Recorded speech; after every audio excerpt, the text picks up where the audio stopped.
नमस्कार, आप देख रहे हैं सच्ची खबर न्यूज से। मैं हूं मोनी पांडे। अपने सच्ची खबर न्यूज की खास पेशकश खिलेगा कमल या दौड़ेगी साइकिल के सफर में आज हम पहुंचे हैं जिला सुल्तानपुर के विधानसभा कादीपुर के सरैया क्षेत्र में। यहां पे क्रिकेट का ग्राउंड है, आप देख सकते हैं। यहाँ पे लोग क्रिकेट खेल रहे थे। चलिए इनसे जानते हैं कि यूपी के घमासान में इस बार किसका बोलबाला मचा हुआ है, इस बार किसकी सरकार आ रही, किसके सर पे मुख्यमंत्री का ताज रहेगा। इन तमाम सवालों के साथ हम चलते हैं युवाओं के बीच खेल के मैदान में। चलिए इनसे जानते हैं कि क्या कुछ रहेगा इस बार 2022 का रुझान। सर, आपका नाम? जी, मेरा नाम सुनील लग्रारी है। इस बार किसका माहौल बनते दिख रहा है आपको क्षेत्र में? मतलब विधानसभा कादीपुर में इस समय भाजपा और सपा में बहुत अच्छी टक्कर चल रही है। अगर हर्जन वोट सपा की तरफ जाते हैं तो सपा की जीत निश्चित है, नहीं तो राजेश गौतम जो भाजपा के वर्तमान विधायक हैं उनकी जीत हो जाएगी। भाजपा राजेश गौतम जी आएंगे इस बार? जी जी, बिल्कुल बिल्कुल। आपका नाम क्या है सर? मेरा नाम सुनील यादव एडवोकेट है। मैं इनकी बात से, भाई साहब की बात से सहमत नहीं हूँ। आज कादीपुर के अंदर समाजवादी पार्टी सभी वर्ग, सभी जाति धर्म के लोग मिलकर इस बार उत्तर प्रदेश में ही और यहाँ विधानसभा में भगेलू राम भारी बहुमत से जीतने जा रहे हैं और सभी का समर्थन मिल रहा। हर वर्ग के लोग समाजवादी पार्टी को वोट दे रहे हैं और कादीपुर में एक बड़ी जीत जो है भगेलू राम की होने जा रही है। भगेलू राम जी आ रहे हैं इस बार 22 में?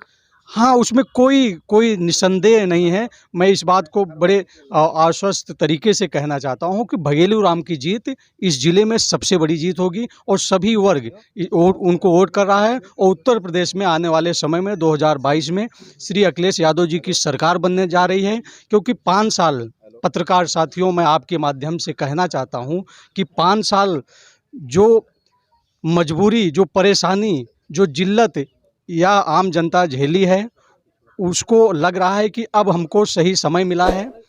चाहे आप उत्तर प्रदेश में किसान को देख लीजिए, लगातार 1 साल से ज़्यादा किसान जो है धरने पर बैठे रहे हैं। और इसके बाद छात्रों की हालत आप देख लीजिए। अगर छात्र नौकरी मांगने जाता है, छात्र परीक्षा में बैठने जाता है, तो छात्र जो है आज ठगा महसूस कर रहा है। 21 भर्ती के परीक्षा लीक हुए हैं। उत्तर प्रदेश में छात्रों के ऊपर लाठियां बरसाई जाती हैं। रही बात व्यापारियों की, मैं आपके माध्यम से कहना चाहता हूं, चाहे मनीष गुप्ता का कांड आप देख लीजिए, इसी तरह से कई जिलों में जो व्यापारी भाई हैं उनको सुरक्षा मुहैया कराने में यह सरकार विफल रही है। महिलाओं के विषय में मैं बताना चाहता हूं, चाहे हाथरस का कांड हो, कानपुर का कांड हो, उन्नाव का कांड हो, इस तरह बुलंदशहर का कांड हो, तमाम जगह उत्तर प्रदेश के अंदर कानून व्यवस्था पूरी तरह से ध्वस्त रही है। और फिर से हम आपके पास आएंगे। सर, आप क्या कह रहे हैं सर कि पूरी जातियां मिल रही हैं, इस बार भगेलू राम जी आ रहे हैं? सुनील यादव जी का कहना है कि कानून व्यवस्था के मामले में भाजपा असफल रही है। तो मैं कहना चाहूँगा कि पहले जो संगठित अपराध होते थे, योगी बाबा जी के मुख्यमंत्री बनने के बाद संगठित अपराध पर लगाम लगा है। छिटपुट घटनाओं से कभी भी इनकार नहीं किया जा सकता है। कोई भी सरकार हो, छिटपुट घटनाएं होती रही हैं, होती रहेंगी। लेकिन जिस तरह से किसी गैंग के द्वारा एक संगठित अपराध किया जा रहा था मैडम, वह इस समय योगी बाबा की सरकार में रोक लगाया गया है। इन्होंने अपराधियों के लिए जो ठोको नीति अपनाई, ठोको नीति के तहत अपराधी काफ़ी संख्या में या तो यूपी छोड़ के बाहर चले गए हैं या तो वह लोग कहीं पे और पलायन कर गए हैं। कुल मिलाकर के संगठित अपराध पर इस समय रोक लग गया है। छिटपुट घटनाओं से इनकार नहीं किया जा सकता है, क्योंकि कहीं पर एकत्रित कुछ लोग आपसी मतभेद के कारण भी आपस में मारपीट कर सकते हैं। इसमें सरकार का कोई भी रोल नहीं हो सकता है। अब इस पर क्या कहना चाहेंगे सर? ठोको सरकार क्या ठीक काम कर रही है?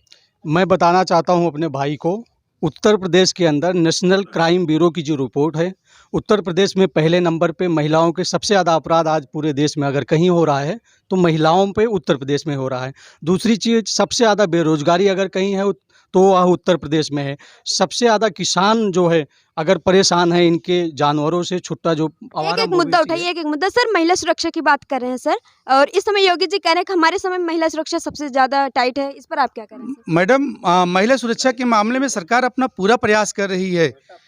फिर भी इस तरह से जो घटनाएं होती हैं, कहीं नहीं कहीं वहाँ का जो लोकल पुलिस तंत्र होता है वो फेल होता है, न कि सरकार फेल होता है। सरकार को जैसे ही ऐसी घटनाओं का पता चलता है, सरकार उस क्रियाकलाप में संलिप्त सभी अधिकारियों को बर्खास्त करती है। तो भाई साहब ने जहाँ जहाँ की घटनाओं का उल्लेख किया, दुर्घटनाओं के बारे में बताया, वहाँ पर योगी बाबा ने तुरंत एक्शन लेते हुए वहाँ के पूरे थाने को बदल करके नए लोगों की वहाँ नियुक्ति करने का काम किया है। इससे पुलिस वालों में भी एक संदेश जा रहा है कि अगर हम अपना काम अच्छे से नहीं करेंगे तो कहीं ना कहीं जो वर्तमान सरकार है ये हमको हमारे पद से हटा देगी, हमको निलंबित कर देगी या तो हमको बर्खास्त कर देगी। सर आप क्या करें, किसकी तरफ आप अपना रुख मोड़ रहे हैं? रुख क्या बताएं, आप किससे संतुष्ट हैं? हम तो अखिलेश यादव से ही संतुष्ट हैं, अखिलेश यादव जी से संतुष्ट हैं? बिल्कुल संतुष्ट हैं और सरकार भी बना रहे हैं। किस मामले में आप अखिलेश यादव जी से ज्यादा संतुष्ट हैं? योगी सरकार को फेल नजर दिख रहा है? जितना भी मामला हुआ है सब मामले में अखिलेश यादव सबसे आगे हैं, बताने को क्या कुछ बाकी नहीं है। गुंडागर्दी के मामले में योगी सरकार घेर रही है सर। गुंडागर्दी के माने में अभी आप देख लीजिए जौनपुर में गुंडागर्दी है तो वो मैच खेल रहे हैं धनंजय सिंह। सर इस पर आपसे हम राय लेना चाहेंगे। पूरा देश धनंजय सिंह के नाम पे घेर रहा है योगी सरकार को। मैडम, धनंजय सिंह के नाम पे भले ही योगी सरकार को घेरा जा रहा है, लेकिन योगी सरकार जिस तरह से अपना टिकट अपने प्रत्याशियों को दे रही है वह पूरा ध्यान रख रही है कि दागी छवि वाले अपराधी किस्म के लोग को बिल्कुल ही टिकट ना दिया जाए।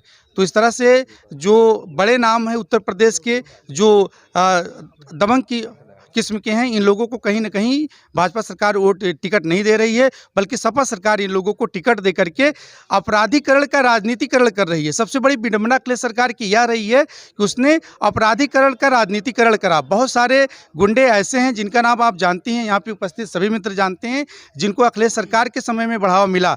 आज इस समय भाजपा सरकार है तो कहीं ना कहीं ऐसे लोगों के हौसले बुलंद नहीं है, ऐसे लोग अपने बिलों में घुसे हुए हैं। उल्टा आरोप सर, आप क्या करें? जी, बुलंद नहीं होते तो वो खुले में मैच खेलते। आप क्या करें सर इस पर? मैडम, मैच खेल रहे हैं ठीक है, लेकिन उनका मामला कोर्ट में है, कोर्ट इसको देख रही है और इस तरह से एक तरफा बात नहीं कहा जा सकती है। जी बिल्कुल बिल्कुल, 25,000 का इनाम है, लेकिन एक तरफा आप निर्णय नहीं ले सकते हैं कि धनंजय सिंह मैच खेल रहे हैं तो योगी बाबा की सरकार फेल है। कहीं ना कहीं योगी बाबा की सरकार सफल है। अब कहीं पे कुछ भी अपवाद होता है तो उसको संज्ञान में लेकर उसका निराकरण भी सरकार के द्वारा किया जा रहा आप है। क्या करें सर इस पर? धनंजय सिंह के बारे में आप अपनी क्या राय देना चाहेंगे? देखिए, धनंजय सिंह तो एक सिर्फ नाम है। उत्तर प्रदेश के अंदर आज जिन किसानों को बर्बरता तरीके से केंद्रीय मंत्री के बेटे आशीष मिश्रा जी द्वारा थार की गाड़ी से कुचला गया, और आज भी आप देखिए कि केंद्र में मंत्री, उनके पिताजी आज भी केंद्र में मंत्री बने हुए हैं, और उत्तर प्रदेश के अंदर आशीष मिश्रा जी को, विपक्ष को इतना मुद्दा उठाने के बावजूद आज भी उनको न्याय नहीं मिला है। किसानों को, लखीमपुर की घटना है यहीं, पत्रकार साथी। और दूसरी चीज़ है, आशीष मिश्रा जी आज बाहर आ चुके हैं। हम कैसे उम्मीद करें, हम कैसे या इस बात से संतुष्ट हों कि जो किसानों का नहीं हुआ तो आम जनता का क्या होगा? और जी, किसानों के मुद्दों को लेकर घेर रहे हैं सर। मैडम, केंद्र सरकार के द्वारा 3 किसान बिल लाया गया संशोधित अधिनियम के तहत, और उन 3 में कहीं ना कहीं एक पहला नियम जो भंडारण से संबंधित था, दूसरा MSP से न्यूनतम समर्थन मूल्य से संबंधित था। तो सरकार ने किसानों को पूरा समझाने का प्रयास किया, फिर भी किसान जो दिल्ली में बाघा बॉर्डर के पास अपना धरना दिए पूरे 1 साल तक, कहीं ना कहीं किसान के अकेले की बस की बात ये नहीं थी। अगर उस कार्यक्रम को बाहर से फंड नहीं किया गया होता, चाहे देश में अपने जो विरोधी लोग लगे हुए हैं चाहे बाहर से, तो इतना लंबा किसानों का प्रदर्शन नहीं चल पाता मैडम। तो कहीं ना कहीं कुछ लोगों के द्वारा, कुछ राजनीतिक पार्टियों के द्वारा ऐसे लोगों को फंड दिया गया और उन लोगों को ये कहा गया कि आप पूरा जब तक आप कार्यक्रम को चला पाइए, किसान बिल के प्रोटेस्ट के समर्थन में, इसके विरोध के समर्थन में आप इसको करिए। कई निर्दोष किसानों पर लाठियां भी बरसाई गई, लखीमपुर खीरी जैसे कई केसेस हैं। तो उसमें जो भी उस क्रियाकलाप में जो भी लोग पाए गए उनको निलंबित भी किया गया, उनको जेल के अंदर भी डाला गया मैडम। देखिए, जो अभी कह रहे हैं किसान के विषय में, यही भाजपा के मंत्री हों चाहे उनके नेता हों, कोई भी 1 साल से ज़्यादा किसानों ने धरना दिया। जो किसान अमेंडमेंट बिल लाया गया था, ये किसी भी सूरत में किसानों के हितकारी नहीं था। 1 साल बीतने के बाद किसान लगातार अपने मांगों को लेकर धरना देते रहे, लेकिन कोई भी भाजपा का एक नेता नाम बता दें जो किसानों के धरना में गए या उनको मनाने की कोशिश की। रही बात, जब आज उत्तर प्रदेश में चुनाव है, 5 राज्य के चुनाव चल रहे हैं, जब लगा कि भारतीय जनता पार्टी कहीं जो है ये नाराज़गी हमको जो है ये भारी ना पड़ जाए किसानों की नाराज़गी, तो इन्होंने चालबाजी के तहत एक साजिशन द्वारा जो है किसान अमेंड बिल वापस लिए हैं। लेकिन 700 से ज़्यादा जो किसान शहीद हुए हैं उनको मुआवजा नहीं दिया गया ये भाजपा के गवर्नमेंट डबल इंजन की सरकार होने के बाद। और जितने भी निर्दोष। ठीक है सर, आप किसान मुद्दे को लेकर कुछ कहना चाह रहे थे आपका? हाँ, कह रहे हैं 750 किसान शहीद हो गए। 1 साल तक किसान धरने पर बैठे हुए थे और मोदी जी प्रधानमंत्री, हमारे देश के प्रधानमंत्री हैं, मुख्यमंत्री योगी जी हैं, कभी इन्होंने किसानों की सुध नहीं ली। किसानों की सुध नहीं, बौछारे मारे गए, लाठी डंडा खाए, शीत में, बरसात में, ठंडी में वहीं रोड पे पड़े रहे।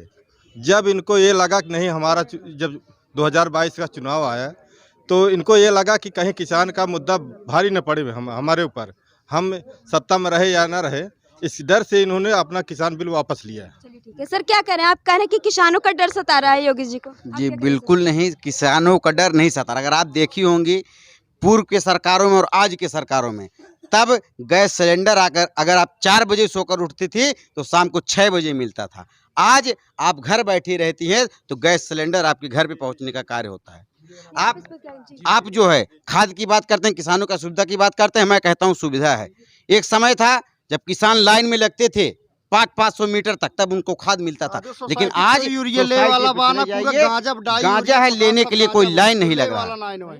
500 मैं गैस लेने जाता था, 500 रुपए अपना दुकान छोड़ के जाता था, पूरे दिन भर रहता था, तब जाके मिलते थे। लेकिन आज घर पे मिल रही, अपना बिजनेस भी मैं कर रहा हूँ। 4 घंटे लाइट आती थी उस समय, 1 घंटे रात, 1 हफ्ते रात और 1 हफ्ते दिन, 8 घंटे सिर्फ आते। आज 20 घंटे। यही जगह है, वही सरकार थी, आज सरकार बदला है, समस्या खत्म हो गई।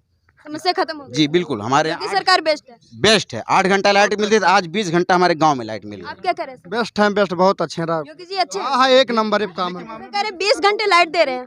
पूरे 5 साल में योगी सरकार कितने प्लांट बिजली के लगाए हैं बता दें। एक बिजली का रेट कितना, बिल कितना आता है किसी किसान को पता नहीं। ये बता रहे हैं किसाने की आय दुगनी करने के कहे थे ना, किसाने की आय घट गई है। आप इस पर क्या कहना चाहेंगे सर? किसानों की आय दुगनी करने की बात कही थी योगी सरकार। मैडम जी, किसान के संदर्भ में मैं यही कहूँगा कि कोरोना महामारी जो आई, जो विकसित राष्ट्र थे वह आर्थिक मंदी की तरफ चले गए, तो भारत जैसा विकासशील राष्ट्र यह मंदी की तरफ जरूर जाता। किसानों को समर्थन देने के लिए, किसानों के भरण पोषण के लिए ही डबल इंजन की सरकार ने, राज्य सरकार फिर केंद्र सरकार दोनों मिलकर के इनके लिए अनाज इनके लिए उपलब्ध कराई है। तो ऐसा में ये नहीं कहा जा सकता है कि जो वर्तमान सरकार है कहीं से भी ये किसान विरोधी है।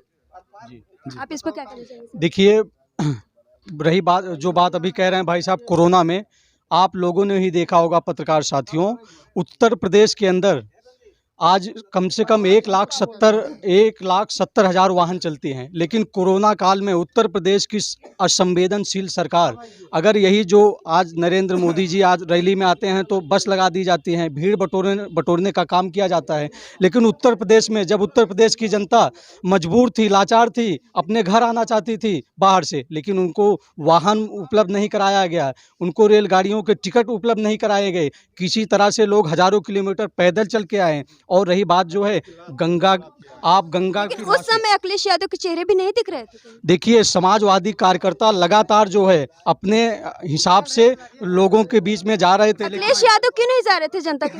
मैं तो रैलियां निकाल रहे हैं, बस लेके मैं बताना चाहता हूँ, अखिलेश यादव नहीं, अखिलेश समाजवादी पार्टी के जितने कार्यकर्ता पदाधिकारी और हम लोग थे, सभी लोग जो है अपने स्तर से मुहैया कराए। जो है कोरोना में जो परेशान लोग थे, हम लोग बिस्कुट बांटने का काम किए, हम लोग खाना खिलाने का काम किए, हम लोग दरी कपड़ा देने का काम किए, तमाम जो काम हम लोग कर सकते थे। लेकिन यही उत्तर प्रदेश की सरकार हम लोगों को निकलने नहीं देती थी, हमारे ऊपर मुकदमे लगाए गए, हजारों मुकदमे आज समाजवादी पार्टी के कार्यकर्ताओं के ऊपर लगे हैं। और गंगा नदी में लोगों को, मेरा सवाल बदल दिया, अखिलेश यादव जी के चेहरे नहीं दिखे। मेरा सवाल बता रहा हूँ, अखिलेश यादव के हजारों नहीं लाखों। 4 वर्ष तक अखिलेश यादव एसी रूम में अपने बैठे रहे, बाहर नहीं आए। जब उनको 2022 के चुनाव की चिंता सताने लगी, तब अखिलेश यादव समाज में आए, लोगों की बचाए।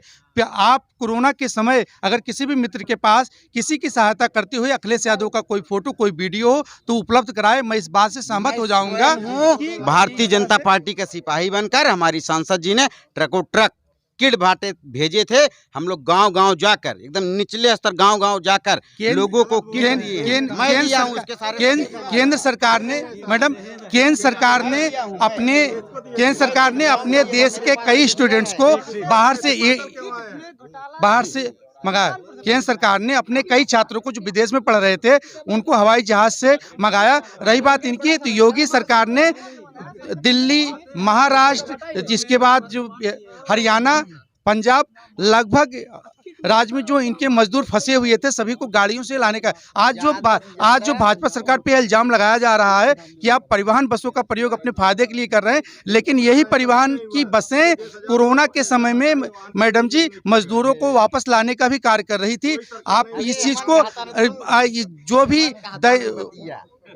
जो भी प्रिंट मीडिया और चलिए, ठीक इलेक्ट्रॉनिक है। मीडिया आपसे मेरा सवाल है, आपने कहा कि बहुत सारे मुकदमे दर्ज करवाएगा अखिलेश यादव, समाजवादी पार्टी कार्यकर्ता, लेकिन इस समय तो अखिलेश यादव के लिए करो या मरो की स्थिति हो गई। अभी वो जनता के बीच में आ रहे हैं। मैडम मैं बताना चाहता हूं, आज उत्तर प्रदेश के अंदर समाजवादी पार्टी को करो मरो की स्थिति नहीं है। आज उत्तर प्रदेश के सभी वर्ग, सभी जात, सभी समुदाय के लोग उत्तर प्रदेश में खुशहाली चाहते हैं। वो चाहते हैं कि उनको रोटी, कपड़ा, मकान मिले। बेरोजगारों की बेरोजगारी काल के समय में भी चाहते थे। 2022 का चुनाव अखिलेश यादव के लिए करो। एक मिनट, हाँ, आप बोल लीजिए, आप बोल लीजिए। 2022 का चुनाव अखिलेश यादव के लिए करो या मरो की स्थिति बन गई है। मैडम जी, 2022 का चुनाव अखिलेश यादव के लिए करो मरो की स्थिति इसलिए बन गई है। अखिलेश यादव अपने पिता के दम पर 2022 में मुख्यमंत्री बने, 2015 तक अपना शासन चलाया। 2017 में अखिलेश अपने नेतृत्व में पहला चुनाव हारे। 2019 में अखिलेश यादव अपने नेतृत्व में 2019 का चुनाव हारे। अगर 2022 में भी अखिलेश यादव अपने नेतृत्व में चुनाव हारते हैं तो कहीं न कहीं अखिलेश यादव के नेतृत्व पर एक प्रश्नवाचक चिन्ह लग जाएगा। इसलिए अखिलेश यादव के लिए करो या मरो की स्थिति है। प्रश्नवाचक चिन्ह समाजवादी पार्टी के ये जो बातें कह रहे हैं, मैं इनकी बात को नए सिरे से खारिज करना चाहता हूं। उत्तर प्रदेश में आने वाले 10 मार्च में अखिलेश यादव की सरकार बनेगी और आज नौजवान रोजगार मांग रहा है। 22 लाख IT सेल में नौजवानों को नौकरी दी जाएगी। सरकारी नौकरी 10 लाख दिया जाएगा। 5 साल बिजली का बिल नहीं लगेगा। उत्तर प्रदेश में सामाजिक समरसता, खुशहाली आएगी, सड़क बनेगी, एम्बुलेंस मिलेगा। जितने भी बुनियादी ज़रूरत है लोगों को, जनता को, वो सब सारी चीज़ मुहैया कराई जाएगी और यही उत्तर प्रदेश है। आदरणीय योगी आदित्यनाथ से मैं आपके माध्यम से सवाल करना चाहता हूं कि आप लोग कहाँ थे? आप लोग मैं आपके माध्यम से सवाल करना चाहता हूं कि आप लोग कहाँ थे जब उत्तर प्रदेश में इसी गंगा के पानी पर तैरते लाशें कोरोना काल में मिली? आप लोगों को लकड़ी मुहैया नहीं करा सके, लोगों को जलाने के लिए लकड़ियां नहीं मिली। चलिए, ठीक है। किसानों की लाशों को लेके घेर रहे हैं आप। किस लिए? किसानों की लाशें तैरती हुई दिख रही है भारतीय जनता। मैडम, ये भी आप देखिए, अगर कोई सरकार इस समय कोरोना महामारी